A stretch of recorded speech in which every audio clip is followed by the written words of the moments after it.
Súper. Bueno, bienvenidas y bienvenidos a La Voz del Huelén. Somos una agrupación juvenil que busca difundir a través de distintas voces información interesante y relevante. Soy Valentina Toro y hoy nos acompañan al lanzamiento de nuestra primera entrevista en vivo a través de nuestra página en Facebook, que se enmarca en una de nuestras voces, que es La Voz de la Ciencia. Estamos transmitiendo directamente desde las cumbres del Huelén este programa dedicado a difundir información científica, confiable y cercana, que nos ayude a entender mejor el mundo en el que estamos viviendo, con la compañía de varios entrevistados, que en algo así como 45 minutos nos irán aportando sus visiones. Hoy, miércoles 29 de julio, estamos con el doctor Luis Matsuda. Bienvenido, Luis. Muchas gracias por acompañarnos hoy. Hola Valentina. Hola, hola. Gracias. No, muchas gracias a ti. Bueno, les cuento que Luis es ingeniero en biotecnología molecular y doctor en biología celular y molecular y neurociencias. Es un científico con una experiencia muy diversa en el ámbito privado, como independiente, pero también muy involucrado en educación y docencia. En el pregrado fuiste dirigente estudiantil y en tu vida de investigación has pasado por países como Estados Unidos, Brasil y Argentina. Entonces, tenemos un perfil súper heterogéneo para lo que va a ser nuestra entrevista de hoy. Así que, bueno, Luis, nuevamente, muchas gracias por estar aquí hoy. ¿Cómo estás? ¿Cómo va esta cuarentena? Bien, tranqui, aquí. eh, Fuimos una de las primeras comunas en estar en cuarentena y bueno, todavía estamos en cuarentena. Como nosotros, como nosotros. Bueno, antes de comenzar a todo el público, adelantarles que partiremos hablando de biotecnología en general y luego profundizaremos más en el trabajo y experiencia de Luis. Y también tendremos una sección de preguntas del público al final del programa para que vayan dejando sus dudas y sus saludos, por supuesto, en los comentarios. Así que, bueno, Luis, cuéntanos por favor un poco más de tu disciplina. ¿Qué es la biotecnología y qué puede hacer un ingeniero en biotecnología? Eh, Mira, la biotecnología es una disciplina que nos acompaña desde la antigüedad. Los egipcios fabricaban cerveza, que es un proceso biotecnológico porque ocupa microorganismos. Pero como concepto propiamente tal, biotecnología fue acuñado alrededor de los años 20 del siglo pasado y en pocas palabras se puede definir como la aplicación de la ciencia y la ingeniería en sistemas biológicos, en organismos vivos o en parte de estos organismos vivos para producir bienes o procesos para uso en específico. Y doy como ejemplo la leche sin lactosa.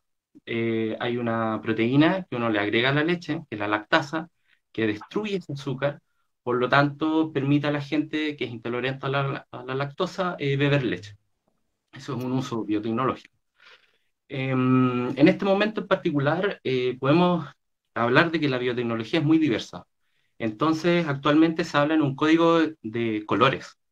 Ya, Entonces, existe, por ejemplo, la biotecnología roja, que es una de las ramas de la biotecnología que se aplica al campo de la medicina. O sea, ocupando nuestro conocimiento biológico de las células, cómo podemos combatir enfermedades. Otro tipo de biotecnología sería el azul o la biotecnología marina, que se usa para designar todas las aplicaciones que uno puede encontrar en los ambientes acuáticos. Por ejemplo, en particular, a mí me tocó trabajar en esta área, en un proyecto que involucra crecimiento de microalgas. Son cultivos que alcanzan una alta densidad celular y si uno lo observa son oscuros, verde oscuros, muy intensos. ya, Entonces, para hacer estos cultivos uno ocupa una maravilla tecnológica, biotecnológica a mi parecer, que es el fotobioreactor, que básicamente son dos vidrios ya muy cercanos entre ellos, que permiten el paso de luz y teóricamente solo exista una capa de células entre ambas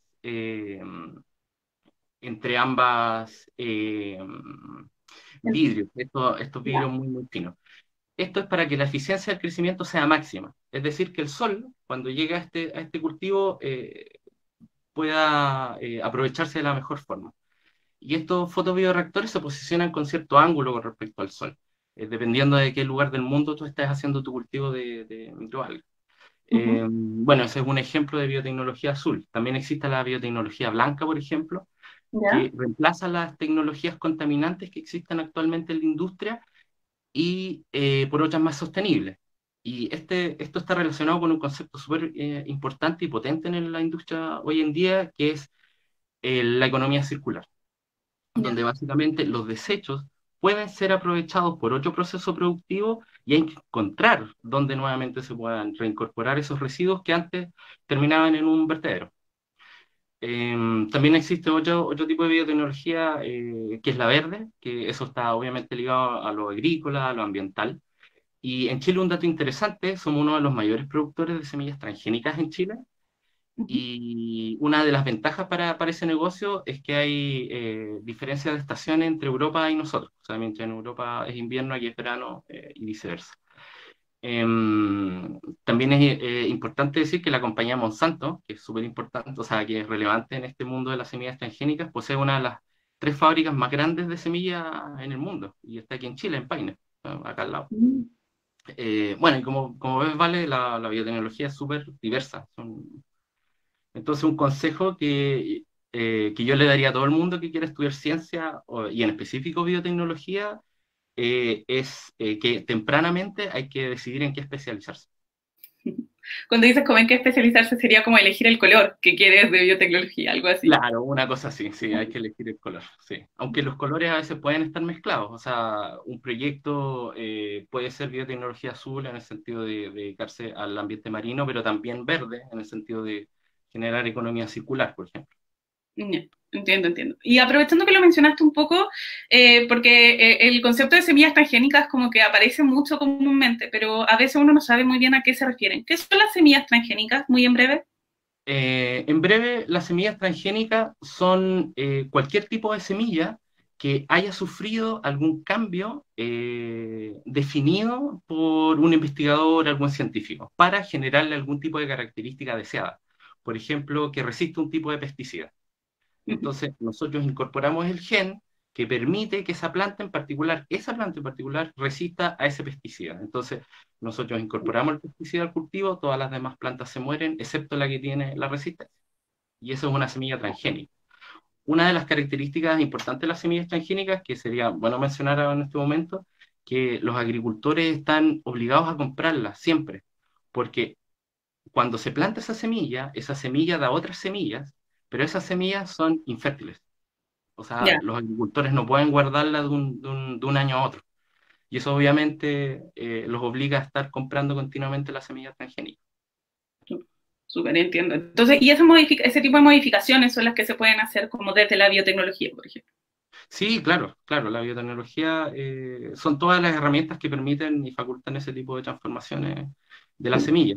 Por ejemplo, otro ejemplo así como cortito, Ujú. eh, querían que una cierta planta resistiera el frío. Entonces extrajeron el gen de un aceite que produce la foca y lo traspasaron a la planta. Entonces la planta ahora teóricamente estaría recubierta con el aceite, por lo tanto resistiría el frío. Pero si uno lo piensa, la foca y la planta no se hubieran cruzado jamás. O sea, eso es claramente un producto de la actividad del ser humano sobre las especies. Y eso es transgenia, básicamente. Increíble esto de la mezcla de la semilla y la foca. Jamás se me habría ocurrido así, trivialmente. Entonces, bueno, sabemos que también estuviste trabajando en el INTA, en el Instituto de Nutrición y Tecnología de los Alimentos, que es una institución importante para el desarrollo del país. Cuéntanos un poco qué hace el INTA y cómo fue esa experiencia. Bueno, la experiencia fue bastante buena, me gustó bastante trabajar en el INTA. El INTA es un instituto que pertenece a la Chile, la Universidad de Chile, que genera conocimiento relacionado principalmente con alimentos y nutrición, y se encarga de realizar transferencia de ese conocimiento a, obviamente, actores importantes en el medio, contribuyendo al bienestar de la comunidad. Yo realicé mi tesis de pregrado bajo la tutela del profesor Romilio Espejo. Y el profesor Romilio Espejo, el doctor Romilio Espejo, que me enseñó mucho, mucho acerca de técnicas microbiológicas, ¿no? Le debo harto de lo que sé a él. Y en ese momento, el doctor Romilio Espejo estaba trabajando en Vibrio paramolítico, que Vibrio es una bacteria que produce gastroenteritis cuando el marisco no está bien cocido. Entonces, Vibrio paramolítico tiene una distribución global y aquí en Chile hay cepas que son autóctonas, propias de acá, y hay cepas que no son autóctonas, que vienen de afuera. Los científicos creen que apuntan a que los responsables de esta distribución son los barcos. Es una consecuencia directa del comercio global. Entonces, yo lo que tuve que realizar en el INTA fue analizar genómicamente cepas que venían tanto de muestras ambientales como muestras clínicas, y estas cepas yo encontré que habían cepas autóctonas y no autóctonas. Y Ya. lo que descubrí, lo más interesante, fue que hay un segmento de ADN, o DNA, como quieras llamarlo, que es capaz de saltar entre cepas distintas. Cuando hablas de saltar, ¿a qué te refieres? Que el pedacito de ADN se sale y ¿Ya? salta a otra cepa. Ah, literal. Mecanismos moleculares son bastante complejos, ¿ya? Ujú. No podría entrar en detalle ahora. Pero ese fenómeno biológico, que está descrito desde los años 80, está mediado que son palabras muy específicas para biología molecular, pero son importantes, que son los tramposones o las secuencias de inserción. Entonces, mediante ese mecanismo biológico, yo pude observar ocurriendo, así como en la naturaleza, en ese momento. Y fue bastante bonito. Ese trabajo, bueno, fue publicado y bien citado. Y yo sé, por eso me estás preguntando acerca de ese trabajo. Sí, debemos admitir que buscamos Luis Matsuda en Scholar Google y no aparece algo de ese estilo, por eso la pregunta. Y ustedes también pueden googlearlo por ahí. Y me cuentan por interno, hace un ratito me decían que teníamos 37 espectadores, así que para aquellos que se sumaron a la transmisión y ya habíamos comenzado, estábamos con el doctor Luis Matsuda, ingeniero en biotecnología molecular y doctor en biología celular y molecular y neurociencias. Y bueno, y también contarles que en caso de que aparezca cualquier duda o tengan comentarios o intereses o lo que sea, o saludos, también nos pueden enviar saludos, nos pueden nos pueden decir en los comentarios. Me dicen que ya estamos en 40 espectadores, así que muchos saludos a todos. Bueno, Luis, siempre es una pregunta, ¿cuál es la realidad del desarrollo científico en Chile? Por ejemplo, hace casi 2 años, en agosto del 2018, se fundó el Ministerio de Ciencia y Tecnología, lo que supondría un avance importante en este tema. Y probablemente hay otras cosas ocurriendo alrededor, además de este hito del Ministerio de Ciencias. Te queríamos preguntar cuál es tu opinión sobre el desarrollo de la ciencia y en particular de la biotecnología en Chile. Ya, es una pregunta bien general. Mira, la fundación del ministerio fue súper importante. Creo que es un hito. Sin embargo, hay que recalcar que el presupuesto del año 2020 en ciencia es del 0,38% del PIB, del Producto Interno Bruto, siendo que en países de la OECD el promedio es 2,4%. Entonces, esa diferencia entre presupuestos es bastante importante, ya en Chile por lo menos. Y el presupuesto para ciencia de este año 2020 es menor al año 2017, por ejemplo. Entonces, es complicado, o sea, se están dando señales de que hay organismos que están preocupados de la ciencia, pero al mismo tiempo los recursos no, no hablan lo mismo, a eso me refiero. Bueno, Andrés Couve, que es el ministro de Ciencia actualmente, él dice que es un gran paso, y él habla sobre un gran pacto que hay que hacer entre academia, científicos, sectores políticos, empresariales, educacionales, porque básicamente yo creo que es lo que está viendo, o sea, espero que esto se comparta así como análisis. Los problemas actuales científicos son holísticos, o sea, se tienen que tratar como problemas que afectan a la sociedad en su conjunto. Por ejemplo, el tema que estábamos hablando sobre las semillas transgénicas. O sea, nosotros, no solamente al agricultor le afecta este tema, porque hay un componente medioambiental, hay un componente laboral también. Entonces, todo eso hace como un gran problema que finalmente no lo puede resolver alguien en particular.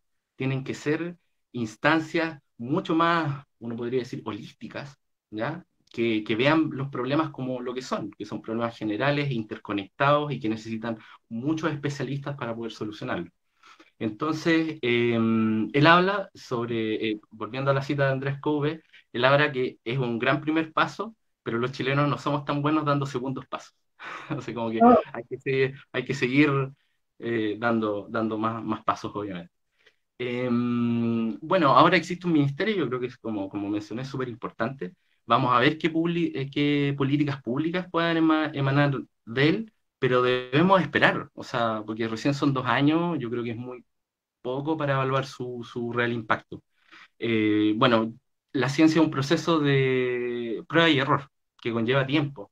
Y francamente, yo le comento a cualquiera que se quiera dedicar a la ciencia, no biotecnología en particular, sino al trabajo científico, debe saber que la resiliencia es una cualidad crítica en cualquier trabajo científico y que la resiliencia no solamente habla sobre la capacidad de soportar fracasos, sino también sobre la adaptabilidad con respecto a los avances que se producen.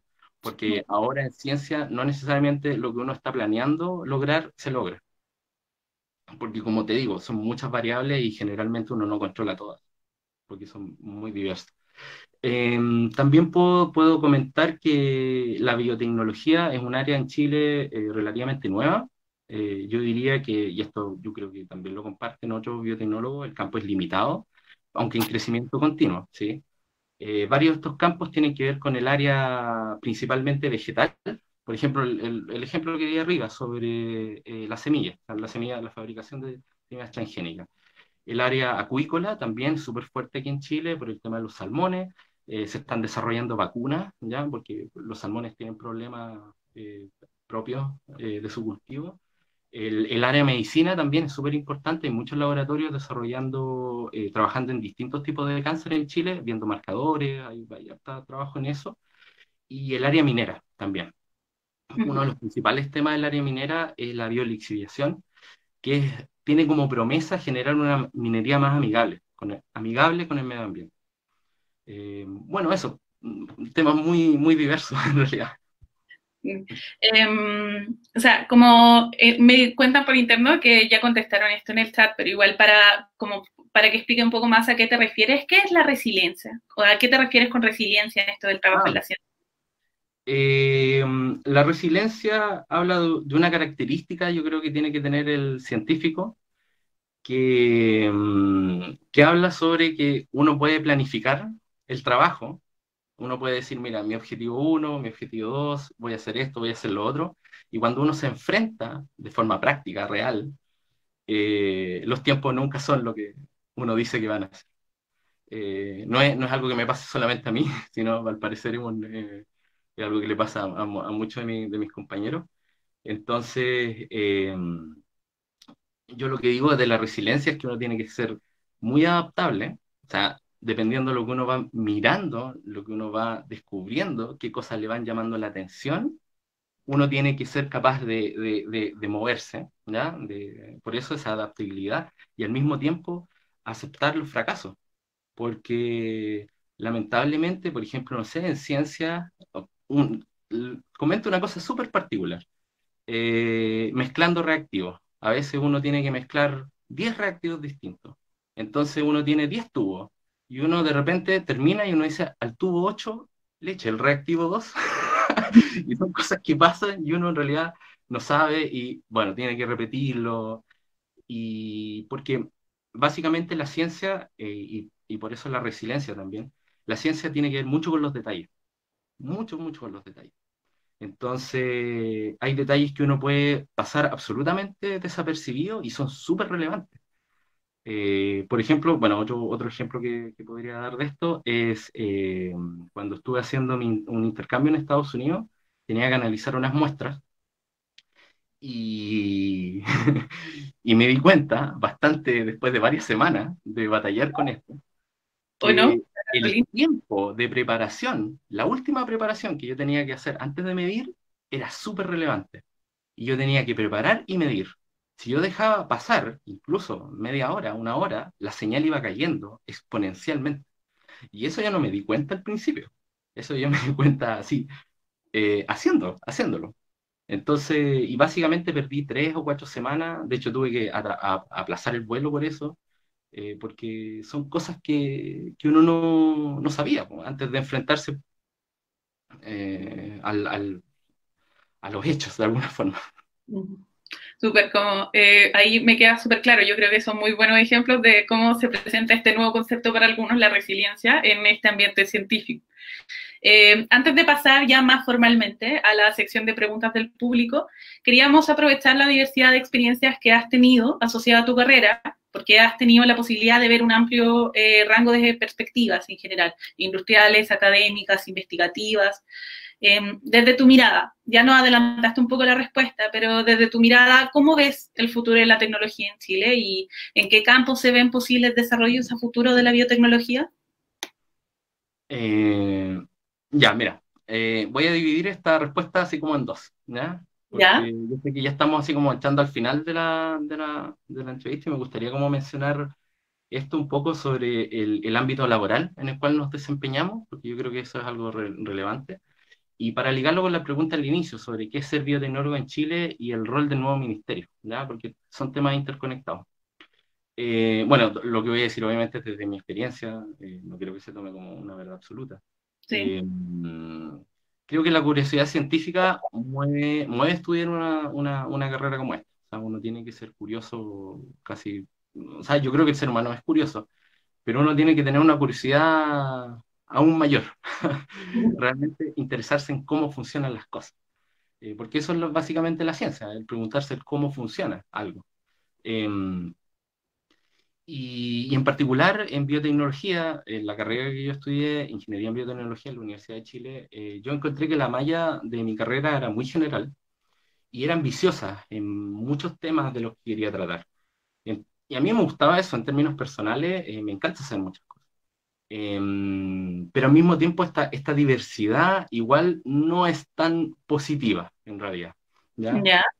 Porque te enseñan cosas bien complejas de varias ramas, biología, química, física, ramos más relevantes de la carrera, por ejemplo, genética, biología molecular, microbiología. Además hay ramos de patentes, de economía, de proyectos. Entonces, como decía al principio, una de las cosas importantes es salir de la carrera y especializarse. Porque en la carrera es un pupurrí de cosas que te enseñan y, y hay que tomar una cosa en consideración. Son cosas que ya pasaron en ciencia. O sea, son investigaciones que ya otras personas lo hicieron y tú necesitas también una pincelada hacia el futuro, qué es lo que se viene, qué es lo que está como pararse sobre la ola y mirar hacia adelante. Y eso yo creo que se pierde cuando uno tiene estas mallas muy, muy generales, ¿ya? No. Bueno, por eso yo hablo sobre especializarse, o sea, biotecnología es necesario hacer eso. Y el mercado laboral del biotecnólogo es importante que en términos generales se divide en dos, el académico y el industrial, ¿ya? ¿Ya? El académico, que es básicamente obtener un posgrado, después realizar un postdoctorado y después trabajar como académico en alguna universidad, obviamente que te patrocine para ganar proyectos. Y el tema industrial es más complejo porque en términos de mercado laboral es como una sobreoferta, de alguna forma, uno podría decir, porque cuando se abre un puesto, no solamente es un biotecnólogo el que está pensando en ese puesto, sino también hay un bioquímico, hay un químico, hay un farmacéutico. O sea, eh, estudiar biotecnología no es estudiar algo tan específico que uno diga, mira, yo soy biotecnólogo, sino en realidad uno está explorando la ciencia, en realidad. Eso. Ah, Entiendo. bueno. Y eh, bueno, y hay que hablar de una cosa importante acá, que los fondos estatales, por ejemplo, como FONDEF, son concursados por personas particulares que con el apoyo de una institución, generalmente una universidad, y de esos proyectos, que es como avanza la ciencia en Chile de forma general, primero hay que decir que el producto de esos recursos generalmente son artículos científicos, que son una vara de medir que actualmente está siendo bien cuestionada por el mundo científico, ¿ya? Por ¿Ya? ejemplo, por ahora, no sé, en términos de revistas, por ejemplo, o de editoriales, hay una concentración tremenda. Entonces, si tú no entras a ese circulito de publicación, ya estás afuera del sistema. Y es muy Cuando dices difícil. concentración, ¿a qué te refieres? Ah, disculpa. Cuando dices concentración, ¿a qué te refieres? Ah, monopolio, monopolio. Las Ah, revistas, hay muchas revistas, pero las editoriales de esas revistas son 4 en todo el mundo. Entonces, Ya, y ahí los científicos tienen que publicar porque son las revistas indexadas, que son las que te piden en los proyectos o para evaluarte, las universidades para evaluarte, etcétera. Ya, eso es lo primero. Lo segundo, la gente que trabaja en estos proyectos generalmente no tiene contrato. Es a honorario y realmente hay que decirlo, el trabajo a veces es precario. Entonces, hay iniciativas para cambiar esto en el mediano y corto plazo. Por ejemplo, hay una iniciativa súper buena que es Ciencia con Contrato. O sea, hay jóvenes científicos que se organizaron y eso está en las redes sociales, si ustedes quieren buscarlo, porque ya, es obviamente un tema súper interesante, o sea, un tema que nos compete a todos, o sea, el tema laboral y que realmente eh, la ciencia realmente necesita contrato, o sea, la gente que trabaja son trabajadores de alguna forma. Eh, y bueno, y lo tercero que es importante mencionar es la desconexión que a veces resulta de este modelo entre los científicos de distintas disciplinas, de disciplinas diversas, que aunque compartan una ubicación geográfica, un mismo campus, una misma facultad, no se asocian, ni saben si sus investigaciones comparten puntos relevantes. Entonces, volviendo al tema del ministerio, creo que excelente justo en ese punto donde puede desarrollar redes y a partir de ellas generar planes, por ejemplo, regionales. Sería excelente ver que cada región hay un polo científico. Entonces, como te comentaba arriba, los proyectos son de naturaleza súper diversa. Entonces, en el norte yo pondría, por ejemplo, la energía solar ujú, como algo, o sea, un sujeto a investigar importante. Con el crecimiento, por ejemplo, hay unas fábricas ahora en el norte de Atacama ya, de fábricas de microalgas, donde esa biomasa se ocupa para alimentos, para biocombustibles, para biofertilizantes, para cosméticos. Entonces hay algo que se está haciendo bastante interesante. Chile también tiene 6.500 kilómetros de costa. ¿Cuántos secretos esconde la biodiversidad, la flora y la fauna marina? O sea, yo creo que no nos alcanzarían los científicos si quisiéramos estudiar las costas a profundidad. Pero justamente, bueno, el sur también creo que sería un excelente territorio para estudiar el fenómeno del cambio climático, ujú, eh, porque se necesitan grandes conglomerados de científicos, para decirlo en forma coloquial, remando para un mismo lado, para un mismo objetivo general.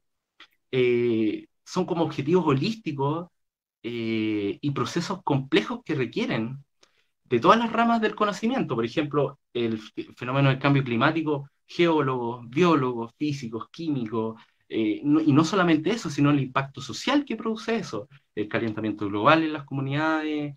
Se necesitan entonces sociólogos, antropólogos, economistas, o sea, son problemas que se tienen que atacar desde distintas disciplinas y nadie lo va a poder resolver solo.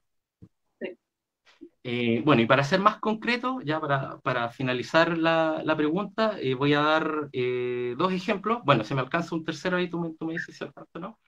ya, El primero, el área de biolixiviación, que yo creo que es súper relevante, porque ocupando microorganismos, ¿ya? Que consumen el arsénico y el azufre, que se necesita extraer del cobre para generar cobre y esas bacterias oxidan ya el azufre y el arsénico, eh, lo que de alguna forma hace que estos componentes que son súper contaminantes no lleguen al ambiente, sino sean consumidos por las bacterias.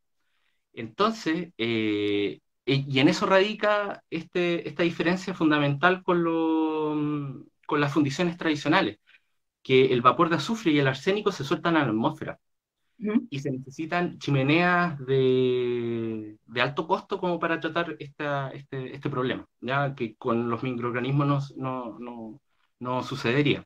Y otra cosa importante que se hace con los microorganismos es algo bien choro que a mí me gusta, que es el tema de metagenómica. O sea, no es un solo microorganismo el que está haciendo todo el proceso, es un conjunto de microorganismos. Entonces, lo que hace esta técnica es estudiar cuáles son los genes presentes en la comunidad de microorganismos. Entonces, hace lo que se llama metagenómica, que es bastante interesante. entiendo. El segundo ejemplo, Te voy a cortar allí porque No, La tabla de preguntas está como en llama. Han, perfecto. han hecho preguntas bien interesantes, así que como para empezar a ir a abordarlas. Eh, en primer lugar, Jairo pregunta, ¿qué piensas tú de la modificación de semillas o plantas y que dichos productos sean de obligatoria compra en algunos países? Esa es la pregunta. Ah, mira, el tema de las semillas transgénicas es bien cuestionado, muy, muy cuestionado, porque primero para hacer una semilla transgénica, ¿ya? Para hacer la investigación propiamente tal, es muy caro y son décadas de investigación, o sea, se pueden demorar 15 años, 20 años en sacar. Entonces después, ese laboratorio va a Uh -huh. querer quitar lo más posible de toda esa inversión que se hizo inicial. Eh, entonces, obviamente, esto de hacer las semillas, por ejemplo, no fértiles, logra ese propósito. Pero eso no es algo que nosotros realmente, eh, que uno diga que la tecnología necesariamente tiene que ser así.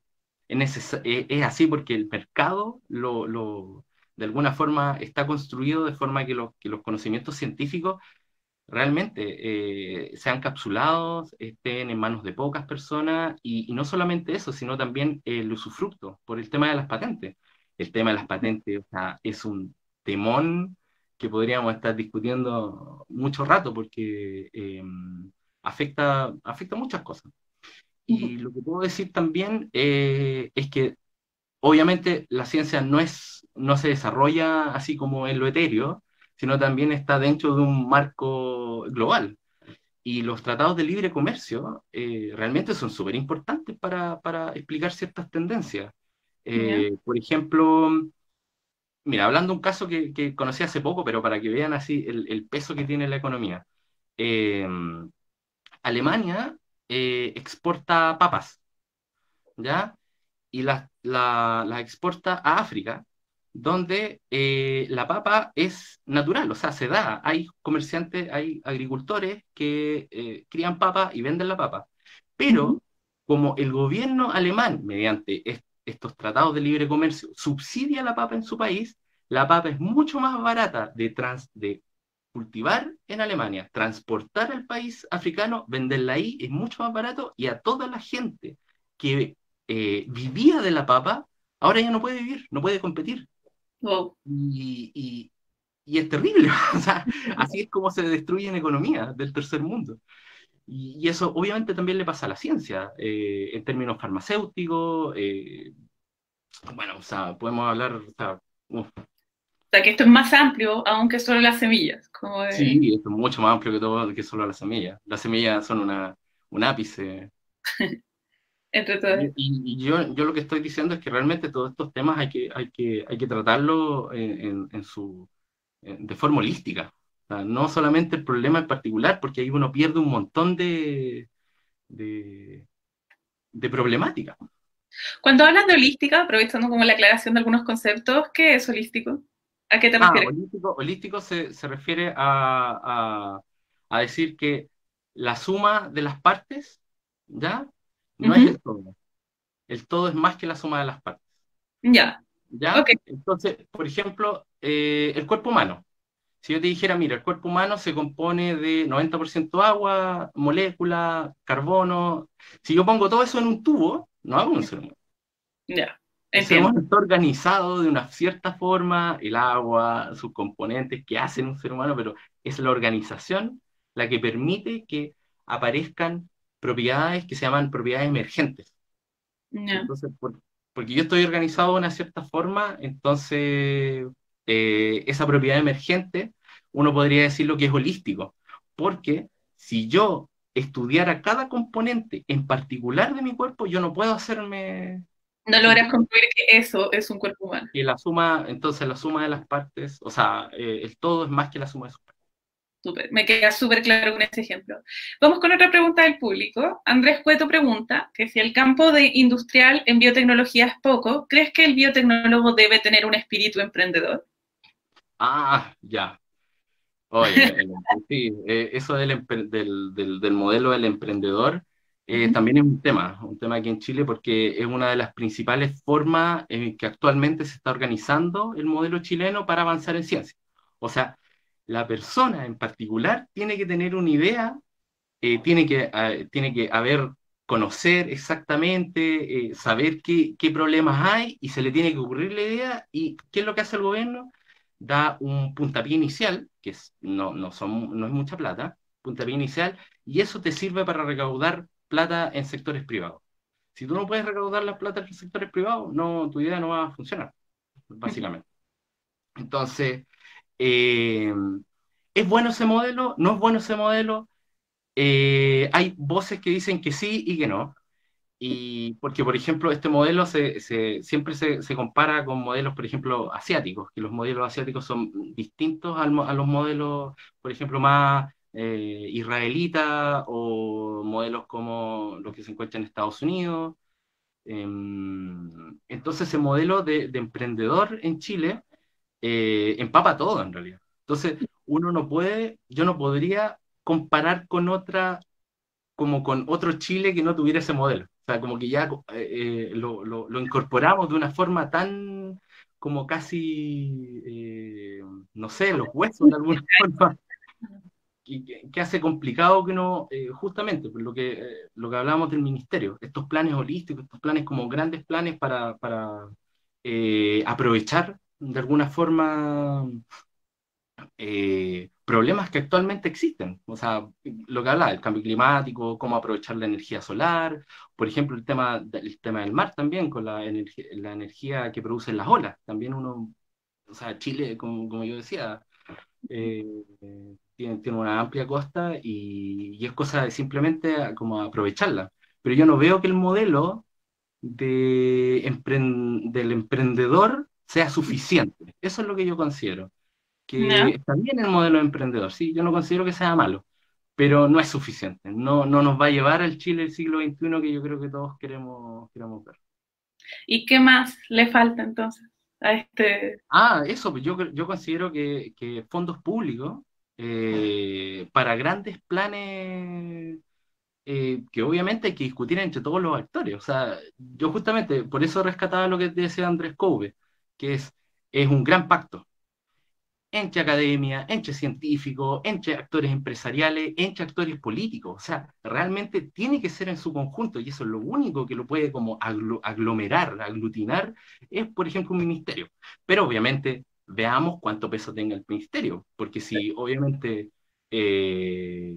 no sé, le ponen muchas trabas o el presupuesto es muy poco, como que obviamente ahí empiezan a haber limitaciones que pueden atrasar estos planes y es un problema porque en biotecnología o en la ciencia en general, nosotros sí estamos compitiendo con otros países y países grandes, China, Estados Unidos, y a veces tenemos ideas muy similares a lo que ellos tienen.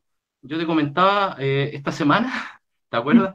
Habían unos estudiantes de bioquímica, ¿ya? En la Facultad de Química y Farmacia de la Chile, que estaban estudiando un hongo de pudrición, ¿ya? De lignocelulosa. Tenían el paper listo, o sea, la investigación le había durado 2 años, perfecta, tenían el paper listo para enviar, y 2 semanas antes, una semana antes, apareció un paper ya publicado, y era lo mismo que estaban haciendo ellos, pero en Estados Unidos. Y eso fue bueno, resiliencia, po. Tuvieron que inmediatamente, ya, ¿qué hacemos con esto? ¿Cómo lo arreglamos para que salga algo positivo? Pero era el mismo objetivo. Entonces, realmente, o sea, los problemas actuales que tiene Chile, que están apareciendo en Chile, no solamente son de Chile, son del mundo. Sí, Entonces, si Chile quiere realmente así hincar el diente en esos problemas, tiene que tomárselo en serio.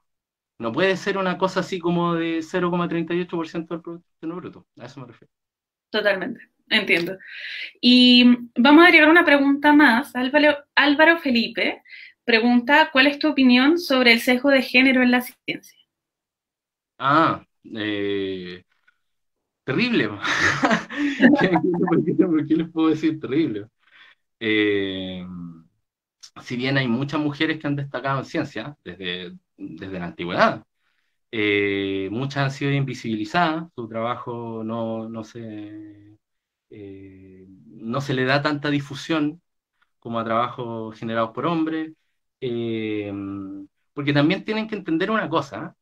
En ciencia, lo que realmente persigue el científico, así como de forma general, obviamente, es reconocimiento. Entonces, el reconocimiento es algo bien como psicológico de alguna forma.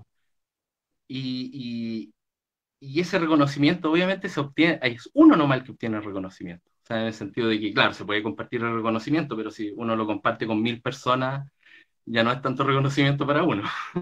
¿Ya? Entonces, el reconocimiento generalmente, y eso afecta obviamente el tema del género, eh, era adjudicado solamente a los hombres.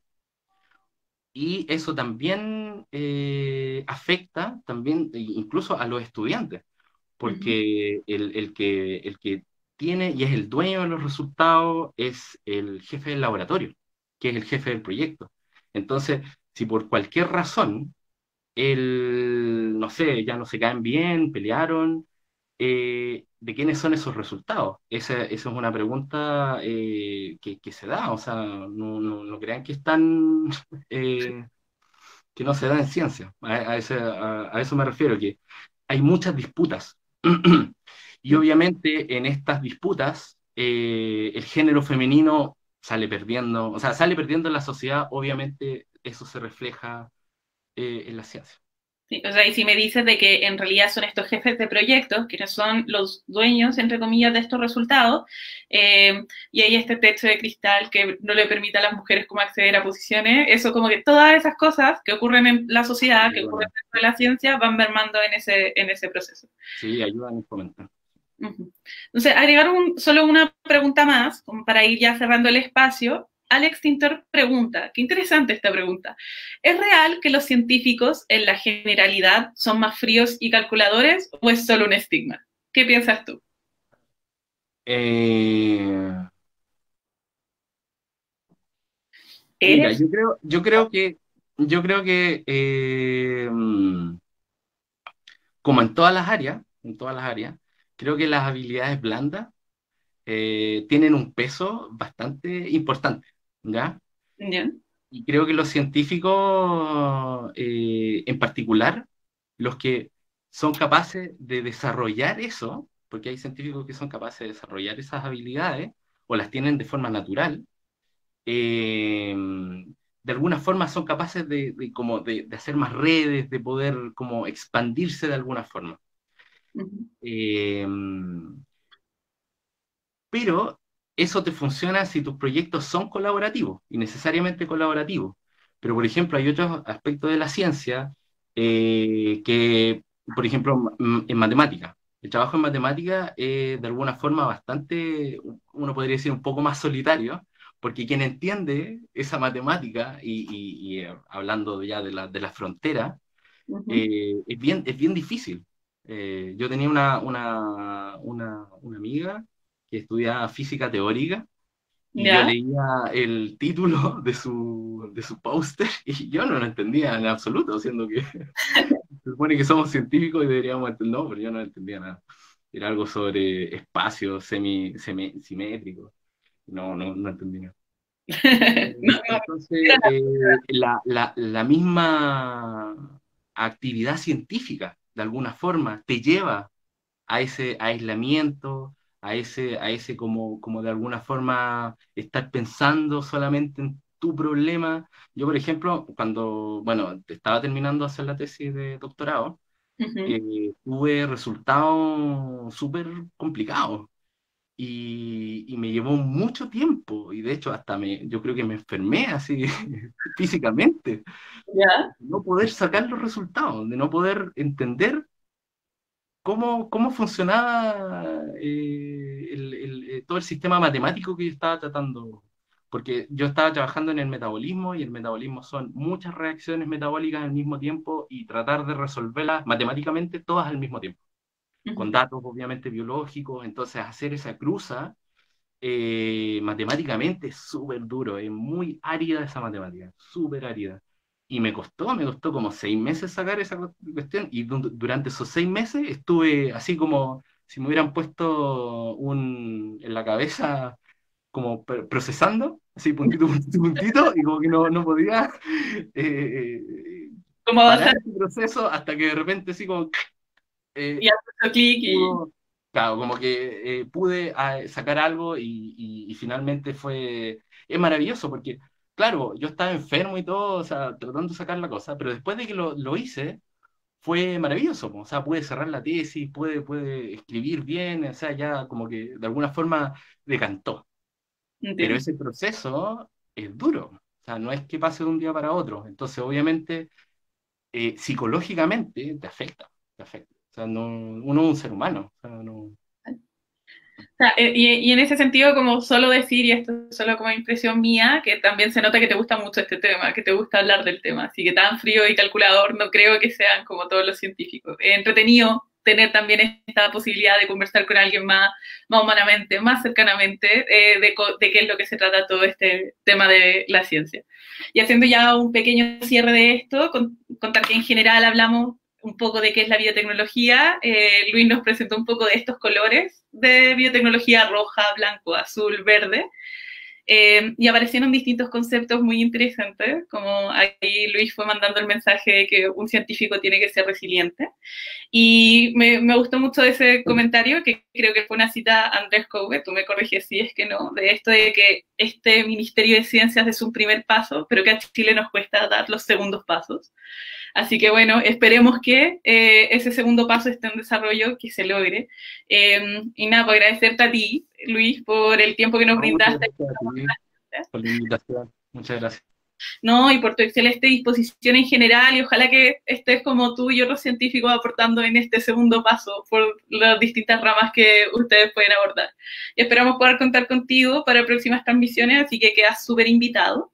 Si es que quedaron preguntas en los comentarios, aquí ya le estoy hablando a nuestro público. Vamos a intentar de gestionar como por interno con Luis que sí nos puede contestar, así que como lamentamos si no pudimos contestar todas, pero en verdad estuvo muy súper interesante.